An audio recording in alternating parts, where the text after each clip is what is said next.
welcome everyone to the Zoom Into Books program.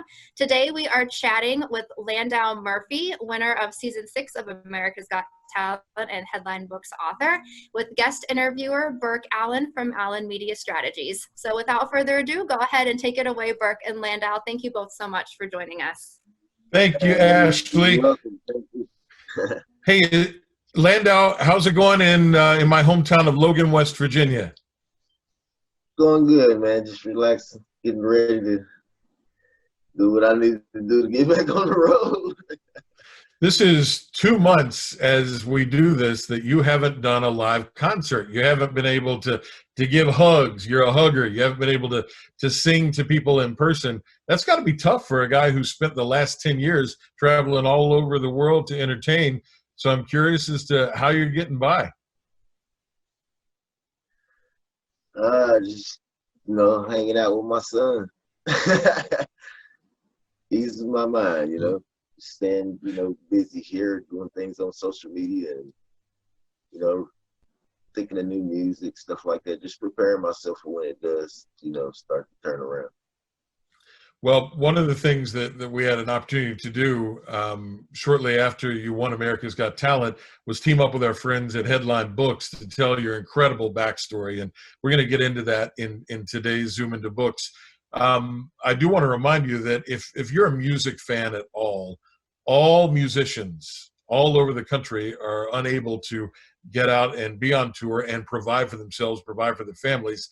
And you can certainly help out by picking up some merchandise at the Landau store online, and it'll be shipped directly to you, and you'll see the link there on your screen.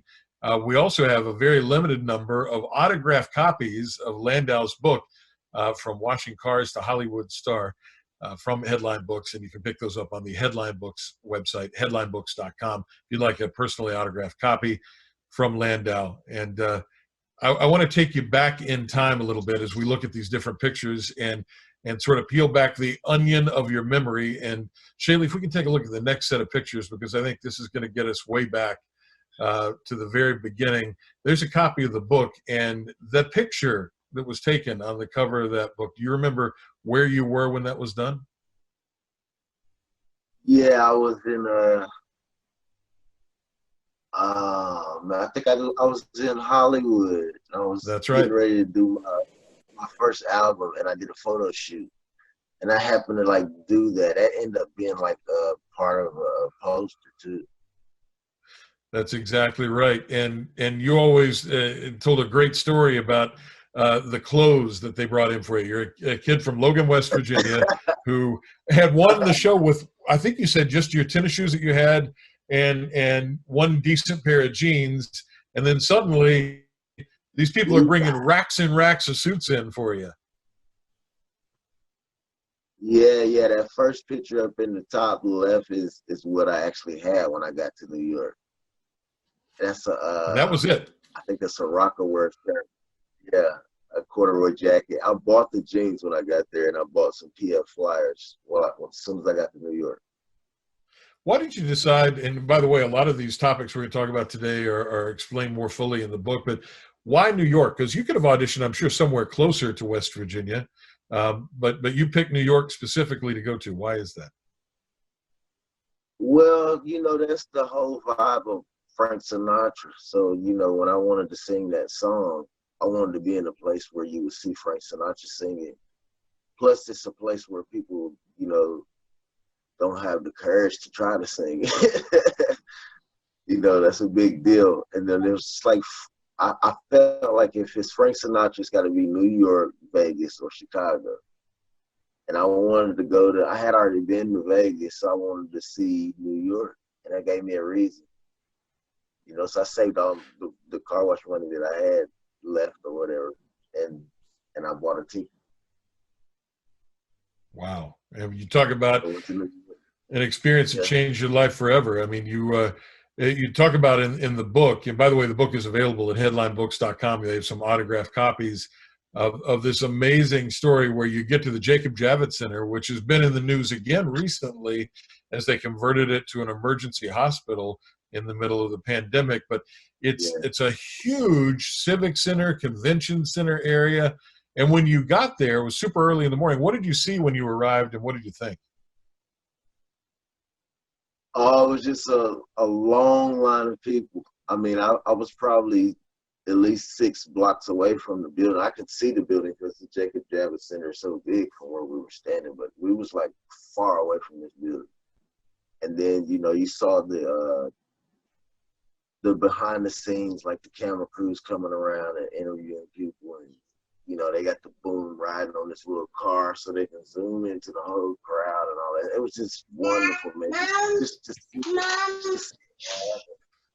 was like so wonderful just to happen. I wonder, you know, if you can remember that far back. It's been amazingly 10 years, which blows my mind. And that was 11 years ago when you auditioned.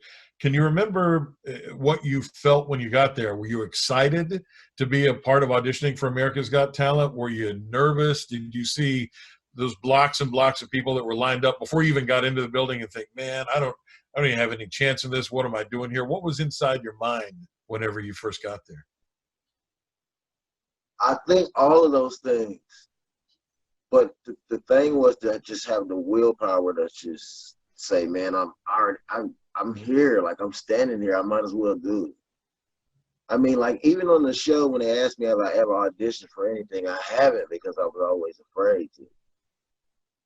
And then I didn't like competition. So actually be in New York, standing in this line from that early in the morning to that late in the evening, and then just, you know, not getting out of that line, not going to the bathroom, not nothing, until I got, like, actually in the building, gave them my contract and all of that, and walked through that main door. So it was just like, I was not getting out of line for anything. Nothing in the world was going to make me get out of that line.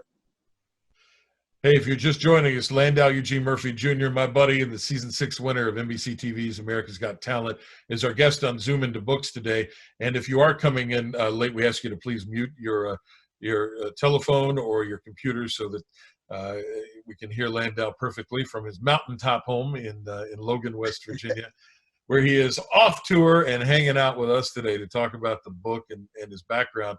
And before you ever even got to America's Got Talent, and you talk about this in the book, you'd had, you know, pretty rough go of it. It was not easy being a kid, being Landau. Your parents divorced. You got taken away to Detroit in the middle of the night. You had to leave everything you knew.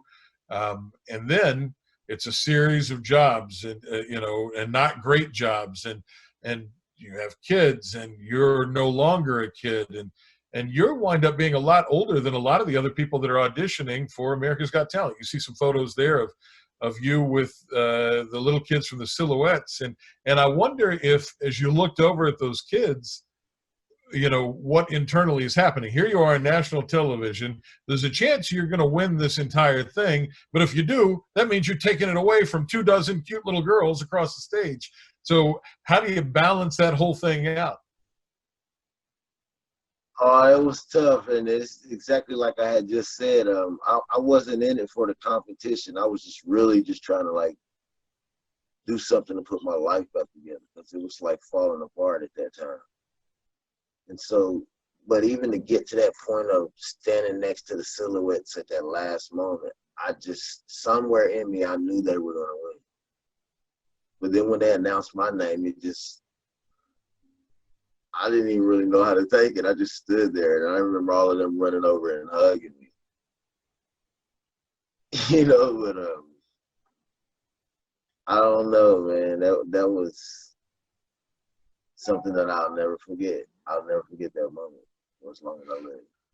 Well, you know, there were millions of people all over the country that voted for you. You won the show by the largest margin in America's Got Talent history, and the whole state of West Virginia, your home state, got behind you. A bunch of them came out to see you in Las Vegas. You headlined a show at Caesar's Palace about a month after you won America's Got Talent, America's Got Talent Live. And the photo on the left there is you posing with some fans who I think have won a contest on a radio station in Charleston to come out and see you win. So when you walked out on stage at Caesar's Palace, not only is it sold out for the whole weekend for 3 nights, but you've got all these people who flew in from West Virginia, but you had somebody very important in the audience who was there. Your grandma came to see you. You were able to fly her and the rest of your family in. Talk to me about what it was like to perform at Caesar's Palace in front of your grandmother, who was very special to you.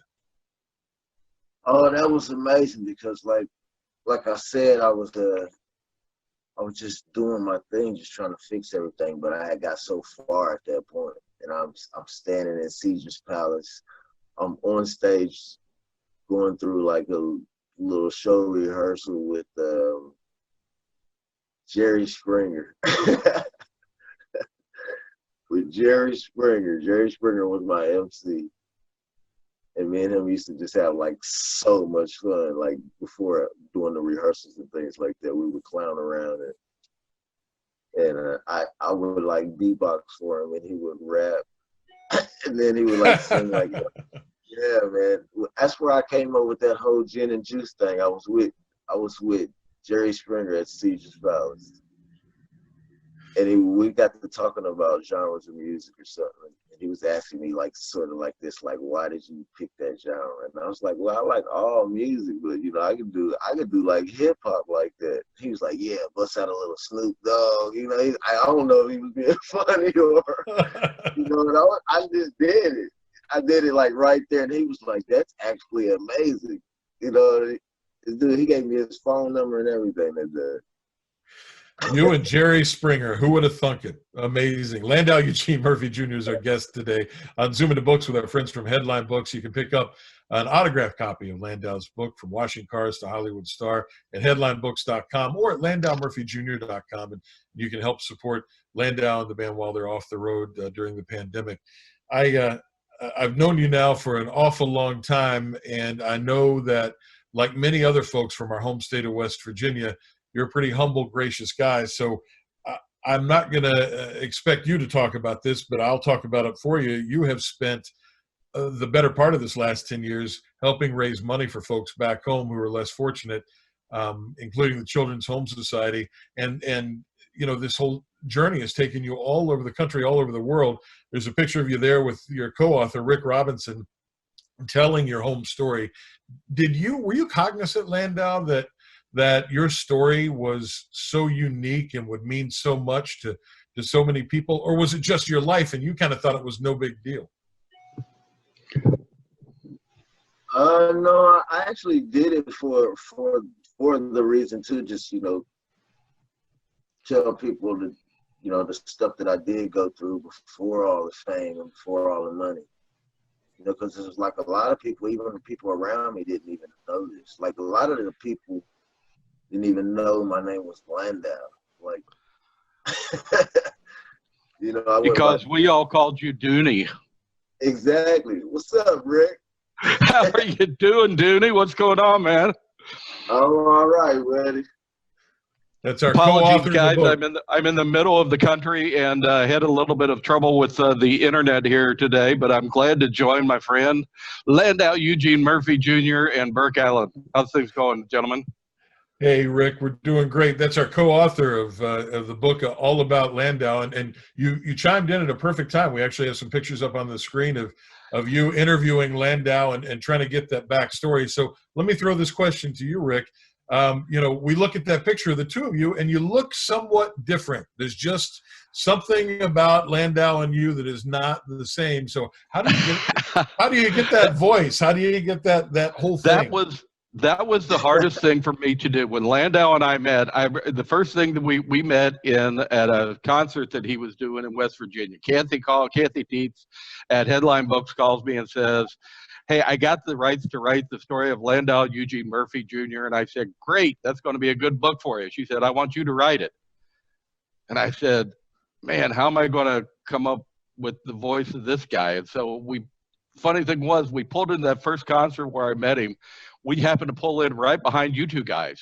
That's right. And we got out, and the first thing that he looked down, and I was wearing Chuck Taylors. Yeah. And he went, okay, this guy's all right. He's wearing Chuck Taylors to meet me instead. And I looked down and I said, well, you're wearing Air Jordans, so you got a little bit more money than I got right now after winning America's Got Talent. But what was funny was you're exactly right, Burke. It was very hard to go into and pick up the voice, because here I am.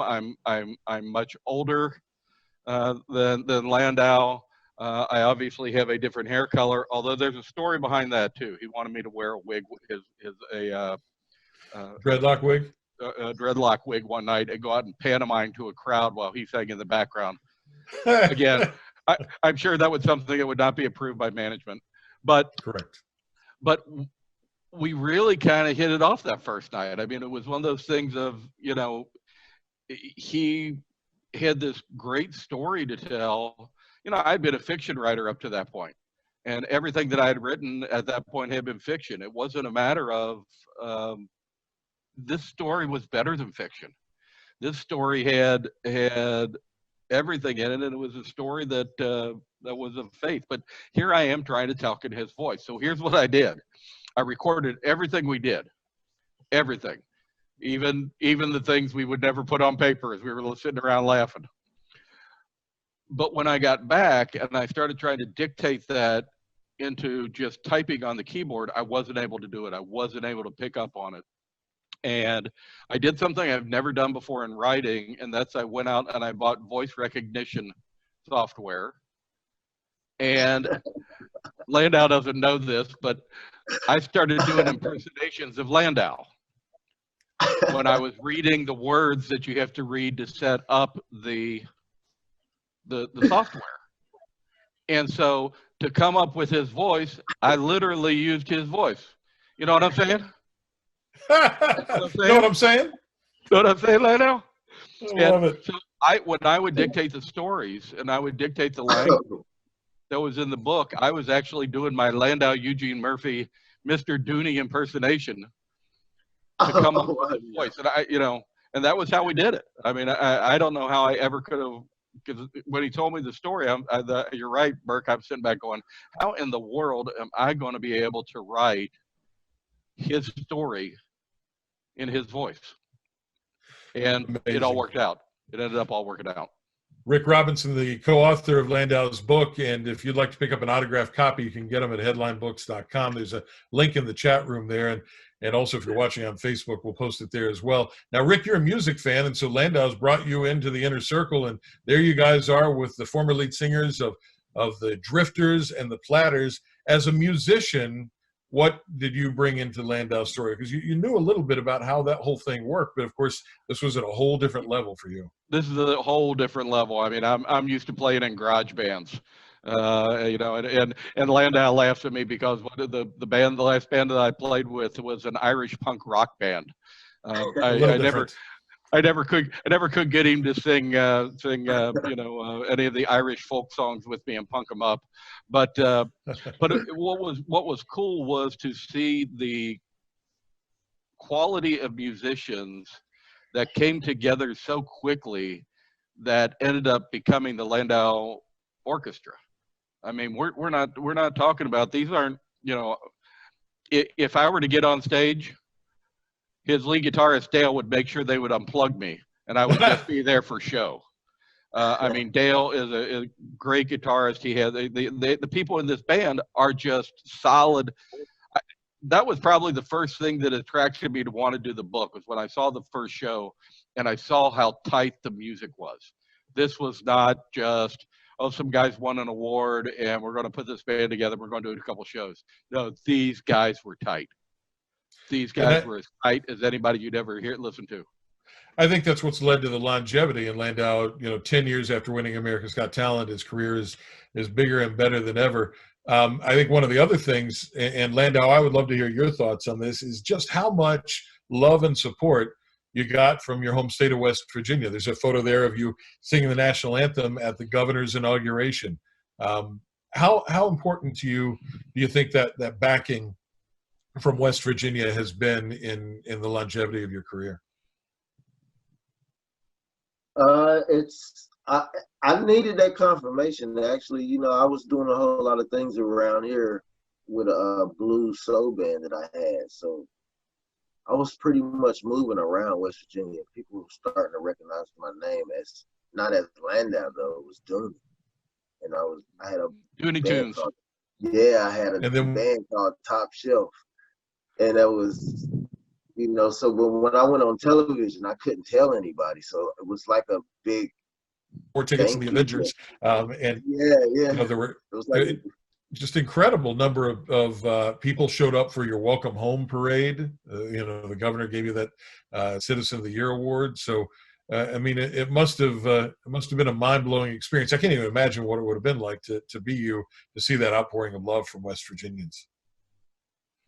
yeah, man, I loved it. I remember being actually on stage when I really found out that they had did all of that, and they brought me out on stage. I don't know if they showed this in my auditions or my singing parts, but they brought me out on stage and then told me to turn around, and there was pictures of everybody from Logan County thanking me and holding up signs and posters. They had made videos. They came to my hometown like AGT did and videotaped with everybody. Made all of these I guess what they call B-roll shots, and it was just like, it was amazing. I don't even really know how to describe that feeling when I turned around and seen that on the screen, you know. And I kind of felt like, you know, I was doing the right thing for myself and for my town, you know, just by doing Frank Sinatra and keeping it clean and all of that. So it just shined a new light on my hometown, you know. Let me add to that, Burke, because what I saw when I went down and stayed with Landau, and we did some of the interviews and we did everything else, I can remember we wanted to get a picture of Landau standing next to the sign that says, "Welcome to Logan, home of Landau Eugene Murphy Jr." My goodness. I mean, it's Logan. How many people are there, Burke, in Logan? Yeah, not a lot. There are probably more people on this Zoom call and Facebook right now watching than there are in that whole town. We stopped traffic. People were pulling off the road. People were coming over for autographs. People were, you know, we just wanted to get a picture of Landau standing next to the sign. And I mean, we probably created the only traffic jam that Logan has had in 25 years. It was, I mean, it was remarkable the way people came out and just were showing so much love for this guy in their community. You know, Rick Robinson is the co-author of Landau's book, From Washing Cars to Hollywood Star, that tells the story of Landau's early life up to winning America's Got Talent and what happened right after. Rick, when you interviewed a lot of people for background for this book, and Sure and I wonder if was sort of a common thread amongst the people that you talked to. On the screen now, I see Steve Tyrell, who's a Grammy-winning producer. He produced Rod Stewart and a whole bunch of other people. And, you know, he actually did a blurb for the back of the book. There's Capone backstage at the Apollo Theater and Landau night at the California State Fair. When you talk to these folks about Landau, was there a common thing that many of them said about him that you can remember? Two things about this book that really rang true for me. One is, what you see is what you get. There's nothing phony about this guy. There's nothing put on about this guy. You know, the first time I went to a show and people stood in line for 3 hours to get autographs and pictures. People have been trying to cut his dreadlocks off once when they was at one of the shows. But it was so much that everybody that you talk to, he is who he is. And he doesn't put on any pretenses. I thought it was my favorite story from the book is that after the show was over, they did a show in Vegas, and instead of Landau going to the after party with all the other performers, there was a bunch of performers that were underage and couldn't go to the after party, so he took them out for ice cream. You know, that's the kind of guy he is. The second thing that came through really truly to me is this is a book that is more about somebody just winning an award or somebody singing. This is a man's journey of faith. This is a man who believed truly that God had a bigger stage for him, and that God told him. You know, I laugh about it in the book, and we laughed about it. I said, so you talked to God, and he talked back to you through Howie Mandel? You know, you know, I mean, God speaks in mysterious ways, Landau, but I've never heard, Howie yes, Mandel being the yes. voice of God. But that's truly, this guy is a guy of, again, not only he is who he is, but he's a man of unabiding faith. I'm getting choked up here. A guy that I'm truly proud to call my friend. Landau Eugene Murphy Jr. is the author of From Washing Cars to Hollywood Star with co-author Rick Robinson. They both join us today on Zoom into Books. And remember, Landau, like all entertainers around the country, are unable to tour right now because of the global pandemic. So if you could, pick up a copy of the book, and we have a limited number of autographed copies at headlinebooks.com, Landau CDs and concert DVDs, T-shirts, and more available at LandauMurphyJr.com in the store. Landau, a couple of notes. We have a gentleman from New Jersey, from Zach, who said he just bought the book, and congratulations, Landau. And a question from Debbie in Florida that wants to know if you think you'll be able, once the pandemic lifts, to come back to Florida and then tour that area again. So any plans to go back to Florida when this is all over? Oh, definitely. I love doing Delray and all those places. Stewart, Florida, Cocoa Beach, Boca Raton. Yeah, I love doing all of Florida. And it was, it's funny because right before this happened, I was actually in Florida in Boynton Beach with some friends. And went to Miami, got on the whatever train that is, that fast train that takes you from one part of Miami to Boynton Beach, I guess, or something like that. But it's like fast. This train is like super fast. I love, all my fans in Florida. Especially, I want to get back to do the tribute to Heidi from Heidi's Jazz Club in Cocoa Beach. That'll be great. That was actually scheduled right before all tours had to go away. And I think it's a testimony to Landau. And again, we have to brag on you because you won't do it. Heidi's Jazz Club is a legendary jazz club in Cocoa Beach. It's been there for almost 40 years. But it is also by far the smallest place that Landau's ever played. It seats less than 100 people. I think 80 people sold out. But the folks there have just been so wonderful to Landau that every time we can, and we're in the area, we always try to make it a point to continue to play at Heidi's. And you might be at a 5,000 seat venue the night before, but then we get over to Heidi's while we're in Florida. Landau and Rick Robinson join us together, and we're talking about the book. And if you'd like to pick up an autographed copy, they're available now at headlinebooks.com. And by the way, Rick, I didn't know this, but I was told just before, and I bet Landau doesn't know this either. One of your books has been optioned to be made into a movie. How cool is that? Tell us about that.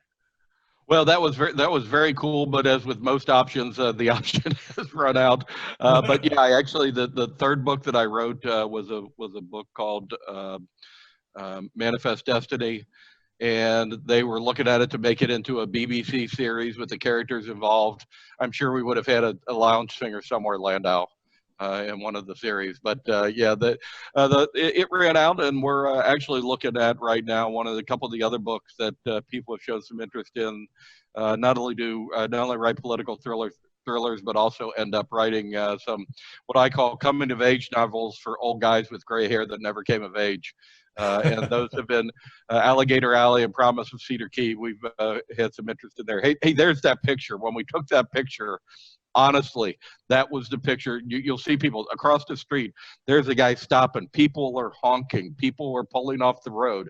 We created, again, the only traffic jam Logan has had in 25 years.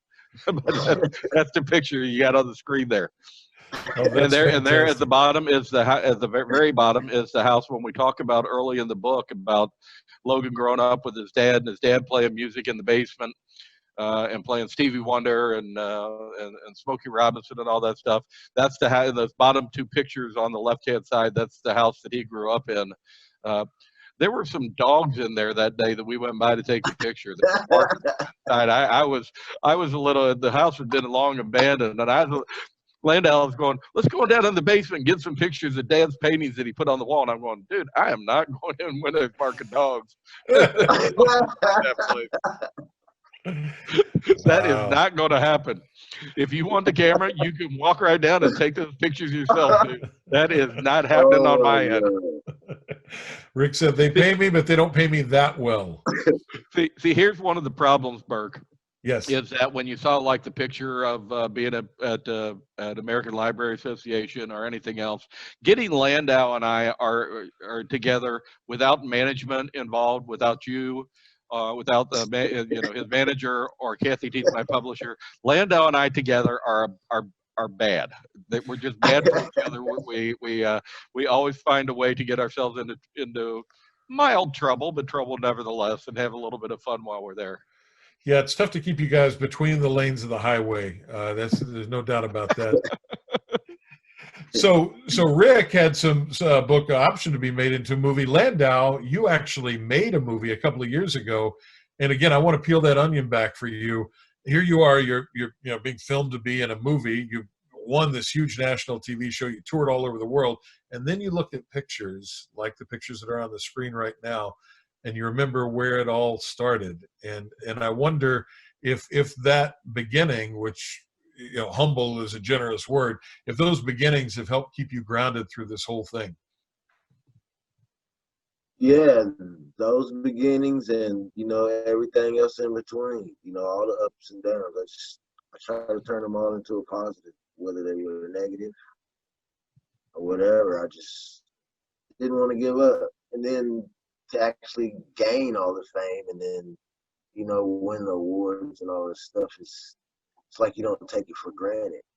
You appreciate it all, but it's not to like brag or boast or throw it in anybody's face. It's basically just to show everybody that you can, you can do wonderful things. You can do things that you dream of doing, without going, the crazy route or just doing negative things, trying to get to a positive place.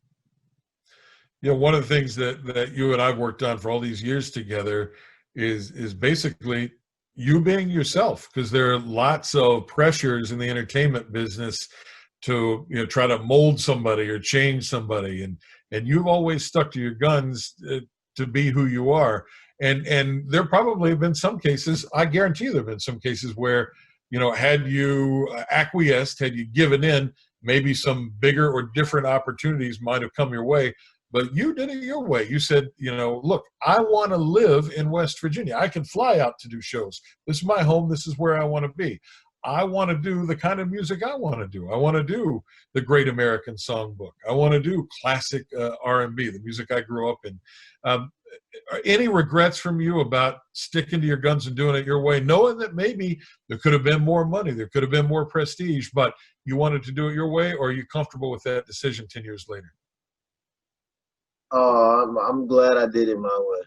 And, I really don't have any regrets on how I did it, because at the end of the day, it's all about my happiness, and actually having a job. I remember having a job, like washing cars, and just saying to myself, like, one day I won't have to wash cars no more. If I can just use the talents that God gave me. Like all these talents that he gave me. If I could just use one of them. And I chose to do that one because it was fun. I used to do it in clubs. I used to do it in bars. And then, like I said, once I put that blue soul band together with my buddy Rick Logan, I was everywhere doing it. And then I ended up, hitting rock bottom even during that, or like a little bit after that. It kind of like fell apart due to like egos, and then I didn't want to have to deal with that anymore either. So I'm a one-man show. Let's go on TV. I sat in that room that day after getting robbed, and it was just like, I'm gone. I had nothing to lose. Like, they done took everything from me. So that's why I went. And no, I don't regret any part of the way I did it, because at the end of the day, it's all about my happiness. And I wanted to sing what I wanted to sing. I didn't want to have to dance. I didn't want to have to like be something for somebody else.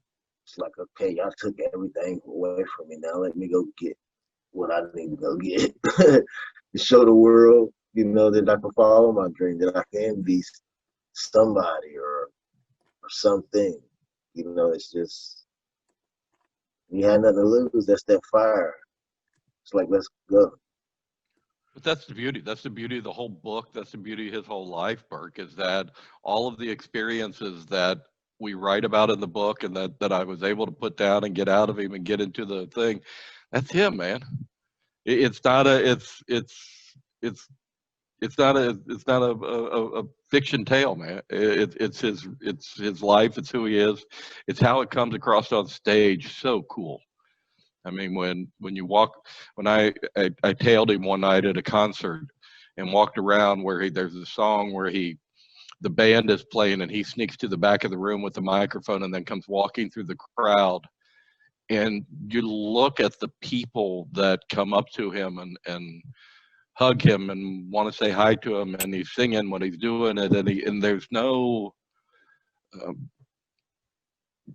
no ego there whatsoever when he's walking down that aisle. He is so into those fans and so helping with everything that they're doing. It's just a very, very cool experience to see Landau in concert. I'm going to be looking forward to when you're back on the road again, man. I want to catch up. We're coming to see you in the Midwest, guaranteed. Oh, yeah. We're staying at your house and eating all your groceries. Rick Robinson is the co-author of Landau's book. And we've got some time for folks, if you want to ask questions, to send them in. You can send them on Facebook or in the Zoom room if you happen to be joining us in the Zoom room today for Zoom Into Books with Landau and Rick, and questions for Landau or Rick. Thank you to Joshua, who says, God bless you, Landau, jazz crooner, one of my favorite male vocalists. Glenna checking in, who says, Landau's book is in capital letters, must read for every fan. You won't be disappointed. Thank you, Glenna. Rick, you touched on something that I wanted to ask Landau about. And you know, we've been together for so long, and we run so hard, we don't actually get to have these conversations very often. But one of the things, Landau, I've always respected about you, I've never told you, but I've told other people, is you haven't changed a bit since the beginning. So many people around you changed, and so many other entertainers changed. It's hard not to change. What do you think is the number one thing that kept you from changing? Because you're essentially the same guy that you were before you won the show. I just think the easiest thing you can do in life is be yourself. Just be who you are at all times, and you know, just let nothing, especially material-wise, like get in your way, you know, or money or anything. It's just all about being true to yourself and being who you are every day. Here's a question for Rick. What surprised you most about Landau? What surprised me most about Landau was how we just kind of immediately bonded.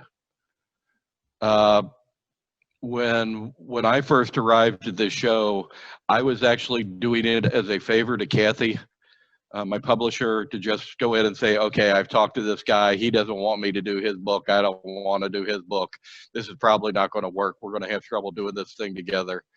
And what surprised me was, Landau, I think from the moment we both got out of the car and shook hands, it was like there was an instant friendship there. And to be able to go out and present that type of the book, the stories and everything else, and do it in such a way that Landau knew that I told him in the beginning, everybody's tugging at you, everybody's doing all these things, everybody's grabbing pieces of you. I'm not that. Only thing I want to do is tell a story. And he had faith in that. I had faith in him that we could get the stories out. And I think that was it. I think it was the immediate connection we had of two guys who in life would never have otherwise met. Yeah, don't you agree? That first night, Landau? I mean, wasn't that kind of cool? That first night at that concert. Yeah, and that was a big part of it. You know, I really enjoyed the vibe that I got from you. So it was just like, it was so easy for me to open up, you know, as much as I did in the book with you, and just, you know, just now knowing you at that point. But I was comfortable with you, you know, and I felt like you wasn't gonna, you know, misconstrue any of my words, and then the way we did it, actually by like just hanging out and recording everything that we was talking about, and it was amazing, man, how you put that book together,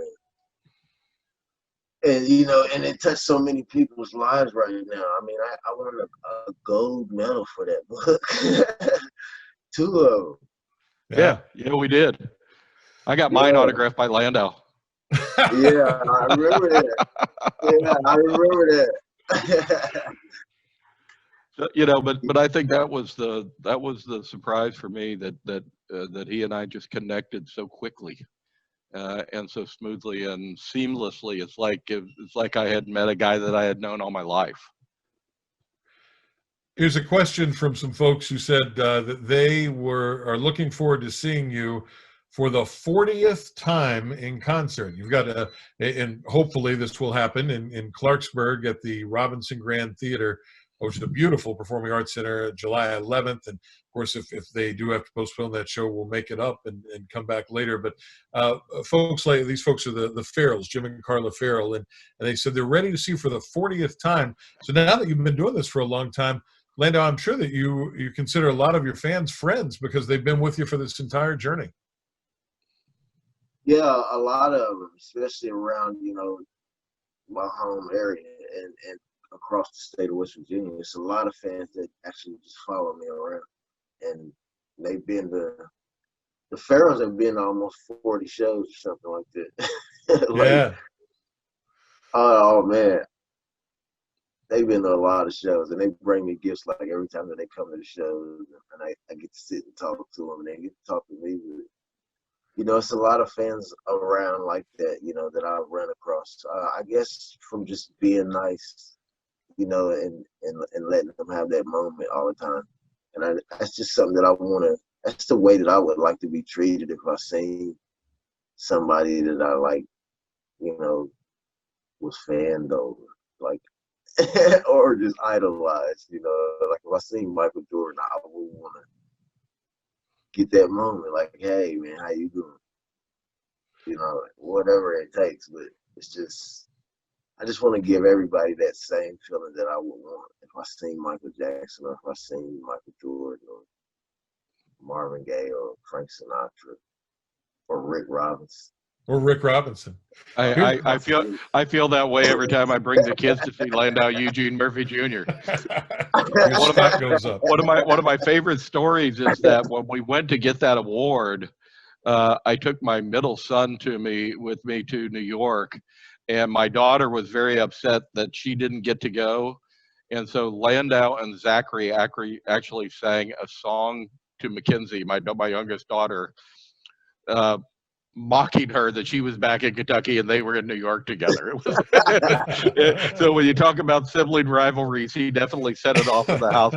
He set it to another level by singing a song, especially to my daughter Mackenzie.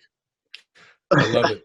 I love it. All right, now here's a question from Ronald. And by the way, when you send the questions in, let us know where you're watching today. We'd love to hear from you and know where in Landau Nation you are. The last online event we did, we had folks checking in from Brazil and South Africa, all over Europe, all over the United States. So let us know where you are. Ronald wants to know, and this is a question for both of you, I think. He says, Landau, my mom recently passed away and she loved listening to your music. She saw you as a breakthrough for presenting a positive image for his generation of young black men. Landau, did you ever feel pressured about having that perceived responsibility? So we'll ask Landau that question, and then Rick, I'll ask you if you felt a responsibility to present his story accurately as a positive role model for other African Americans. So Landau, how about it? Did you ever feel pressured to present a positive image of your generation of young black men? No, I'm just being me. That's just what it is. Like, and I just think people perceive it how they want to. So I just don't let that even bother me. Fair enough. At the end of the day, it's just me being me, and if I perceive a positive message, that's great. And if people think it's cheesy or people think it's not real or whatever, then that's just their decision. I'm just being myself and enjoying the gift that I have and spreading love to the fans and giving back and just trying to do it all the right way, What about you, Rick? I actually did feel a little bit of that for you, Landau, because in some of the stories that we tell early in the book and some of the ways that he grew up and some of the things that happened that changed his life, I wanted them to be portrayed in such a way where it didn't have a negative impact on not only his personality, but it have any type of any other overtone that somebody might imply into it. But knowing that the things that happened earlier in his life when he was growing up in Logan and when he was growing up in Detroit, that some of the things that happened were the things that made him who he was today. And so I wanted to write the book in such a way to give the message that anybody can overcome anything. And again, I go back to it, this is more than a book just about a guy winning an award. This is a guy of an abiding faith and a work ethic on his music. Like I said, you go see that band. If ever people on here have read the book that haven't seen the band, go see the band live. They are tight. And if I'm on stage, you'll know that I'll be unplugged. Ronald, thank you in Indiana for your question. Next question, are there any plans for another book? And that's actually a great question because lots of really interesting things have happened since the first book. The first book looked at your early life and up through the first year of after winning America's Got Talent. Since then, some amazing things have happened. Any plans on a second book, Landau and Rick? Landau, we'll go with you first. Yeah, I'd like to do a second book, a third book, a fourth book, a movie, sequel. And then we're going to develop Dooneyville. Trilogy. Gotta do them all, you know. Hey, yeah, I'm looking forward to doing another book. You know, having a new light and a new look of how everything is. It's just like now I could, you know, possibly make it even better, but which is hard to do. I was gonna say we did pretty good on that one, my friend. Yeah. We did pretty good on that one. But yeah, I would be, you know, Landau and I talked about this when we were together in Washington last year. Somebody made the mistake of not separating us at the dinner table, and so we fault of management once again. Don't put us two together, but we did talk about that a little bit about some of the things that have happened since the book was published, and is there a place for another one? I don't know. You management folks go figure that stuff out, and Dooney and I'll just keep having fun. It's all scheduling. It all comes down to scheduling to get you guys together in the same spot. I have to work on my impersonation again. You know, I've lost. I'd have to spend a couple days with him to work on that Landau impersonation again because I really worked on it. That's how I wrote the book. So I'll have to spend a couple days so I can get that back. You know what I'm saying? Oh, I would love to have been a fly on the wall to watch you doing that while you're writing. Just to be a fly on the wall. All right, here's someone in South Jersey. And by the way, we've only got time for a few more questions. If you want to get them in, send them in now on Facebook Messenger or shoot them into the Zoom room. Plans for the next album or any new albums in the future? This comes from South Jersey, Landau. So the next album, what are you thinking?